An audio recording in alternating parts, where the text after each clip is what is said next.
আসসালামু আলাইকুম প্রিয় ভাই বোনেরা, আপনারা সবাই কেমন আছেন? আশা করি আল্লাহর অশেষ রহমতে সবাই ভালো আছেন। আর আলহামদুলিল্লাহ আপনাদের দোয়ায় ভালোবাসা আপনাদের বোনও ভালো আছে। তো আজকে আমি সকালের নাস্তা থেকে একদম দুপুর পর্যন্ত কি কি রান্না করব সব কিছু আপনাদের সাথে একটু শেয়ার করে নিব। আর একটা কথা, আমার প্রিয় ভাই বোনেরা, আপনাদের ভিডিও এই তো আমি যে কথা বলতে চাইছিলাম, আজকে কয়দিন ধরে আমার আপুদের ভাইয়াদের ভিডিও আমি একটু ঠিকভাবে দেখতে পারতেছি না। আমার বাসায় মেহমান আছে তো তাই। তো আমার আপুরা ভাইয়ারা, আমি আপনাদের ভিডিও দেখবো, সমস্যা নাই, আপনারা একটু ওয়েট করেন। আর আমি নাকি আপনাদের কলেজার বোন, কলেজার ভাই বললে আমার একটা ভাইয়ের সমস্যা। আমার একটা ভাই বলে কি, ভাবি আপনি কলিজা কলিজা কেন বলেন? কলিজা বললে এটা কেমন লাগে?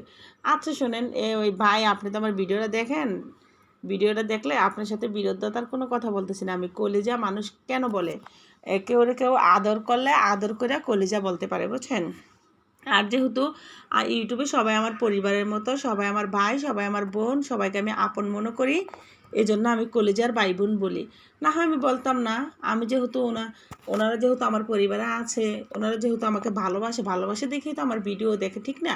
তাহলে আমি যদি কলিজার ভাই কলিজার বোন বলি, এটা তো খারাপ লাগার কিছু না ভাইয়া। আর আজকে আমি দুপুরের রান্না, সকালের রান্না, সকালে কি নাস্তা করলাম না করলাম সব কিছু আপনাদের সাথে শেয়ার করবো। কারণ আমি কলিজার বোন, কলিজার ভাই আমি অভ্যস্ত বলে ওইটা আমি বলবো। ভাইয়া আপনি আমাকে খারাপ কমেন্ট করবেন না। আর আপনি তো ভাবি আপনার খারাপ লাগা ভালো লাগা সেটা আমার কোনো কথা না। কিন্তু আমার অন্য কোনো আপু ভাইয়া তো আমার বলে নাই আপনি কেন কলজা বলেন। আসলে কলজা কি, এটা তো কোনো খারাপ কিছু না, সেটা আপনি আমার বললেন তো ভাই। আমার ভালো লাগে, সবাইকে আমি ভালোবাসি, আমি মন থেকে, এই জন্য আমি কলজার ভাই বোন বলি, ঠিক না? কলজার ভাই বোন তো স্বাভাবিক, বলাই যায়, এটা তো খারাপ কিছু না। তো আজকে আমার সকালের নাস্তা করলাম আমি গরুর পায়া দিয়ে, আর হলো গিয়া নেহারি আর কি, আর রুটি, সাথে ছিল রুটি। আর দুপুরে রান্না বান্না করব। আর আশা করি আমার আপুরা ভাইয়েরা, কলজার ভাই বোনেরা আমার ভিডিওতে একটা লাইক দিয়ে চ্যানেল সাবস্ক্রাইব করে সম্পূর্ণ ভিডিও দেখবেন। আর আমার রান্নাবান্না আপনাদের কাছে কেমন লাগে অবশ্যই কমেন্ট করে জানাবেন। আর ইদারিং আমার ফোনটাতে অনেক সমস্যা, আমি কোনো একটু বড় ভিডিও দিতে পারতেছি না। আর যত ভিডিও গোলা হয়, অনেক সুন্দর করে ভিডিও বানানোর পরও ভিডিও আমার গোলা হয়ে যায়। তো আমার ফোনটা রান্না করবো গুড়া নেট চিংড়ি। প্রবলেম আছে। গুড়া চিংড়ি আজকে রান্না করব। গুড়া চিংড়ি রান্না করব দুন্দুল দিয়া। দুন্দুল দিয়ে আমি 2 দিন আগে আনছিলাম, কত সুন্দর আছিল। একটার সাথে আরেকটা গসা খাইলে লাড়াচাড়া করলে দুন্দুলের কালারটা নষ্ট হয়ে যায়।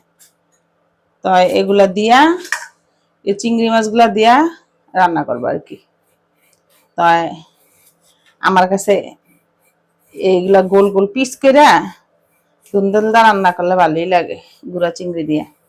এই কয়দিন আগে ইয়া দিয়া দুন্দুল দিয়ে মাছ দা রান্না করছিলাম, রুই মাছ দিয়া। তাই রুই মাছ আছে, রুই মাছ দিয়ে আজকে রান্না করবো না, আজকে চিংড়ি দিয়ে ভাল লাগে। আমার মা সব সময় আগে এই গুড়া চিংড়ির সাথে পুঁই শাক দিত, তারপরে দুন্দুল দিত, আলু দিত, এরপর ঘরে যত রকমের সবজি থাকতো সব দিত, দিয়া রান্না করতো। তা খারাপ লাগতো না, ভালোই লাগতো। আমি এটি দিয়েই রান্না করবো আর কি।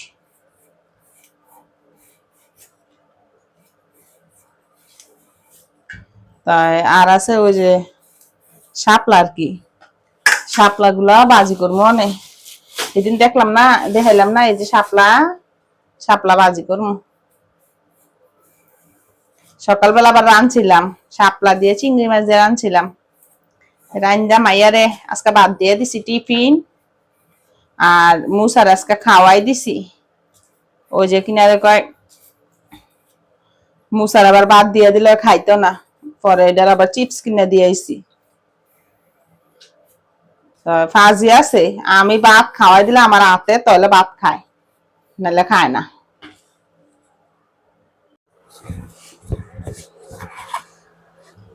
সবজিগুলো এখন আমি কাইটা নিবার কি সুইলা নিছি, এই যে সুইলা দিয়ে নিছি, এখন এগুলো কাটবো। আর আমি চিংড়ি মাছগুলা কাটছি, মানে কুইটা নিছি, কাটি নাই, তো এগুলা সম্পূর্ণ করতেছি।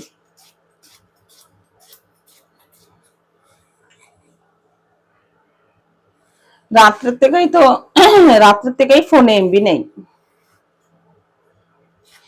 টাকার এমবি নিছিলাম, ডেট গেছে গা, এমবি ডেট গেছে গা, ডেট এমবি তো এমন কত এমবি বাচ্চা গেছে, অনেক জিবি পাচ্ছে,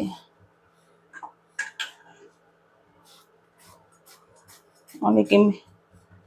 হ্যাঁ অনেক এমবি আছিল, কিন্তু এর কম প্যাকেজ লইলে আবার হইব না, বড় প্যাকেজ লইছিলাম, বুঝছেন।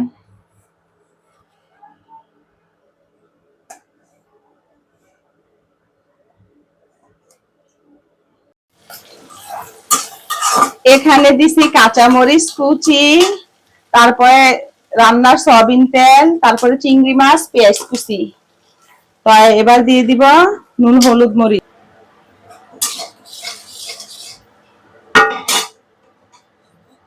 এখানে দিছি লবণ, হলুদ, মরিচ, ধনিয়া, কাঁচামরিচ, পেঁয়াজ কুচি, চিংড়ি গুঁড়া।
বা তরকারি পাঁচশা লাগবো না। আর এটা এখন 10 মিনিট আমি এভাবে রান্না করছি, এবার আমি চুলাটা কমাই দিই। আর আমি দুন্দুল তরকারিতে এক ফোঁটা পানিও দিতাম না। আমি এবার 400-র ভিতরে দিয়ে দিছি।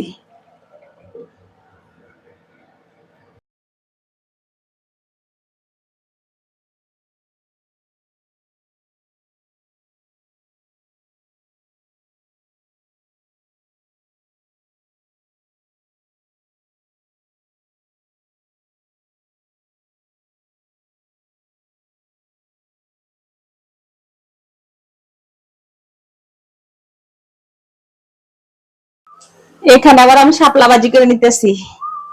এই শাপলা ঢাকা শহর কিনা খাই, এই শাপলা আমাদের গ্রামে অভাব নেই। আর এই শাপলা আছে না, আমাদের এলাকায় জমি আছে না, এই জমির ভিতরে অনেক শাপলা হয়, অনেক শাপলা হয়। আমাদের গ্রামে কেউ শাপলা জি গায় না, খাইবো তো দূরের কথা, পুরো বছর শেষ হয়ে গেলে হেরা শাপলা খায় না আমাদের গ্রামে কেউ। তো এখানে দিছি লবণ আর লেগা পেঁয়াজ কুচি, তেল, এগুলা শুধু লবণ দিয়া পেঁয়াজ কুচি দিয়ে ভাজি করবো, আর তেল দিয়া, হলুদ মরিচ কিছু দিতাম না, শুধু 2টা কাঁচা মরিচ দিছি, আর কিছু না। একবারে সহজ ভাবে শাপলা রান্না করলাম। আর শাপলা এভাবে রান্না করেন সবসময়, শাপলা ভাজি করতে তেমন কষ্ট নাই, সহজ রান্নার রেসিপি।